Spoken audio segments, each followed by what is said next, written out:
নমস্কার, লোকনাথ মিউজিক্যাল থেকে আমি সুদীপ্ত।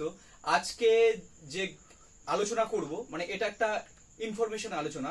সেটা হচ্ছে অনেকে আমাদের কাছে ফোন করে জিজ্ঞাসা করে যে তাদের বেবির জন্য তারা গিটার নেবে এবং তাদের বেবির বয়স ওই 9 বছর 10 বছর এরকম বয়স। তো তাদেরকে তারা বলে যে বেবি গিটার নিলে সুবিধা হবে কিনা। কিন্তু ব্যাপারটা হচ্ছে আমি যেটা বলি মানে বেবি গিটার নিলে সে হয়তো কিছুদিন বাজাতে পারবে, তারপরে বাজাতে গেলে তার সমস্যা হবে।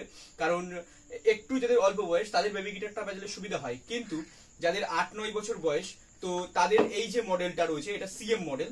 এই সিএম মডেলটা যদি তাদের দেওয়া যায় তারা আরামসে ক্যারি করতে পারে এবং এই গিটারটা নিলে তাদের আরো যখন বড় হবে তারাও এই গিটারটা আরামসে বাজাতে পারবে। কিন্তু এই গিটারটা যেমন টাচ পিক আপ দেওয়া রয়েছে, আপনার টাচ রড দেওয়া রয়েছে এবং ফুল সাইজের আপনার পুরো 21টা ফ্রেট আছে। তো তার জন্য আপনার এই গিটারটা বাজানোর সুবিধা হবে। তো আমি বলবো যাদের মোটামুটি 10 বছরের বাচ্চা বা এরকম যাদের জন্য আপনি গিটার চাইছেন তাদের আপনি সিএম মডেলটা নিতে পারেন। তো যদি আপনি এরকম এই গিটারটা আমাদের বুকিং করতে চান নিচের দেওয়া নম্বরে কল করুন এবং আমাদের সাথে এসএমএস এ কথা বলতে পারেন। এবং আমাদের অল ওভার কলকাতায় আমাদের ডেলিভারি সিস্টেম আছে এবং ক্যাশ অন ডেলিভারি, এবং এই গিটারের সাথে আপনি ব্যাগ প্লেট্রাম এইগুলো সবগুলোই ফ্রি পাবেন। নমস্কার।